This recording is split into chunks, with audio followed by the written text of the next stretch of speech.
To remove SIM card from the Redmi Note 14S, all you simply have to do is just grab the SIM tool, which comes included in the box, and grab your phone, and on the left side of your phone you can find this SIM tray, and you will have to simply insert this pin into the pinhole, just like this, push it all the way in, and as it is all the way in, you'll have to push confidently so this SIM tray ejects, just like this.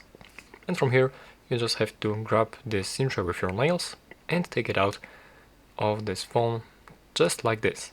And now, as we have our SIM tray right here, we simply have to remove this SIM card.